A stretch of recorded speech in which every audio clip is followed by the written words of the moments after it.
আয়েশা, যেটা বলছো এটা তো খুবই ডিফিকাল্ট একটা ইস্যু, যে তুমি সব সময় কিভাবে হচ্ছে নিজেকে স্টাডি নিয়ে ইনভলভ রাখতে পারবা, কোনো কিছু দ্বারা কখনো ডাইভার্ট হবে না, পসিবিলিটি থাকবে না। দিস ইজ মানে ভেরি হার্ড টু অ্যাচিভ। আর সেটার আসলে দরকার আছে কিনা বলো। কারণ তোমার আসলে যেটা মানে নিজের জন্য ভালো, সেটা হচ্ছে ব্যালেন্স নিয়ে আসা, কোনোরকম একটা ব্যালেন্স নিয়ে আসা।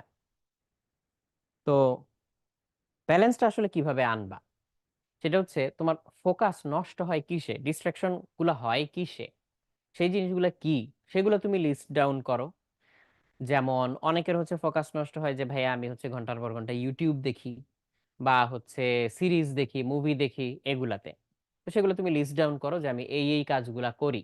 তাহলে ওই কাজগুলো যখন আবার তোমার করতে মন চাইবে, বা হচ্ছে ধরো শুরু করে দিছো একটা কিছু দেখা বা এরকম সময় নষ্ট করা, হোয়াট এভার এনিথিং, যে কোনো কিছু হইতে পারে। ইউটিউব কিন্তু আবার লার্নিং এরও খুব ভালো সোর্স, তাই না? ইউটিউব থেকে আমিও তো কত সময় কত কিছু নতুন নতুন শিখি। সো যদি সময় নষ্ট করার মতো জিনিস, ধরো হাবিজাবি চ্যানেল বা সময় নষ্টকারী চ্যানেল এরকম তুমি দেখতেছো, তো তখন তুমি হচ্ছে ওইখানে নিজেকে একটা প্রশ্ন করবা, যে এই যে তুমি এই কাজটা করতেছো, এই কাজটা তোমার যেই গোলটাও কিন্তু তোমার খুব ক্লিয়ারলি ডিফাইন্ড থাকতে হবে। কেমন? আমি এটা হচ্ছে খুব নর্মালি বলতেছি, বেশি ইলাবোরেটে যাচ্ছি না।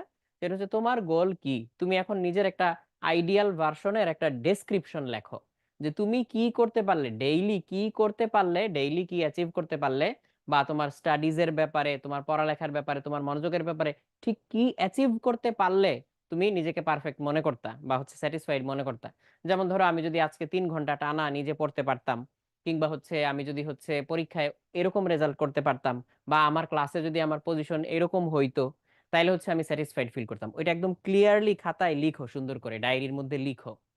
লিখে ওইটা তো তোমার আইডিয়াল ভার্সন। এইবার যেই যেই কাজগুলা তোমাকে এই গোল থেকে দূরে সরায় দিতে পারে, যেগুলো ডিস্ট্রাক্টিং, যেগুলো ক্ষতিকর, ফোকাস নষ্ট করে, সেগুলো তুমি লিস্ট করো। এরপর যখনই তোমার ওরকম একটা কাজে দেখবা যে মনের অজান্তেই তুমি ঢুকে গেছো, তখন তুমি নিজেকে প্রশ্ন করো, যে এই যে আমি এই কাজটা করতেছি বা এই কাজটা শুরু করছি, এইটা কি আমার যে আইডিয়াল ভার্সন, আমার যে পারফেক্ট ভার্সন, এই যে আমার যে মনোছবিটা আমি তৈরি করলাম, এই গোলটা অ্যাচিভ করতে এই কাজটা আমাকে কি হেল্প করবে, নাকি ক্ষতি করবে, নাকি নিউট্রাল? এইভাবে তুমি নিজেকে প্রশ্ন করো। তখন দেখবা তুমি নিজের থেকেই ওই মোটিভেশনটা ফিল করবা। যদি আসলেই হয় ওটা তোমার জন্য ক্ষতিকর, তুমি তখন ওই কাজটায় আগ্রহ হারায় ফেলবা। যদি এমন হয় যে না ওটা ক্ষতির কারণ না, তাহলে হয়তো তুমি ননচ্যালেন্ট ফিল করবা।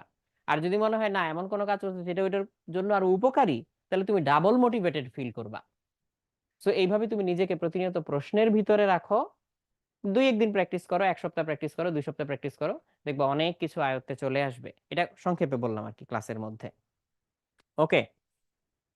সো টাইম টু টাইম তোমরা যে জিনিসগুলো আমাকে জিজ্ঞেস করো, আমি তো হয়তো অত ইলেবোরেট অ্যান্সার দিতে পারি না, বাট যেই শর্ট অ্যান্সারটুকু দেই, ওইগুলো যদি হচ্ছে তুমি জাস্ট নিজের মতো একটু চিন্তা করো। কারণ নিজের মতো চিন্তা করলে তুমি নিজেই এটার আরো ডেপথে যাইতে পারবা। আরো খুঁটিনাটি যেটা আমি হয়তো সময় পেলে বলে দিতাম, ওই খুঁটিনাটিগুলো তুমি নিজেই বের করতে পারবা, বাট ওই তাড়নাটা থাকা লাগবে আর কি। তুমি ধরো ফোকাসড হইতে চাওই না, তাহলে আমি যত কথাই বলি কোনো লাভ আছে? কোনো লাভ নাই। তুমি মানে আমার কথা শুনে তো আর ফোকাসড হবে না। তোমার মধ্যে যদি ফোকাসড হওয়ার তাড়না থাকে, তাহলে আমি যে পথ বলে দিলাম, এইভাবে তুমি চাইলে ফোকাস হতে পারবা। এটাই কি একমাত্র ওয়ে? না, আরো ওয়ে আছে, এক একজনের জন্য হয়তো এক একটা কাজ করে। আচ্ছা,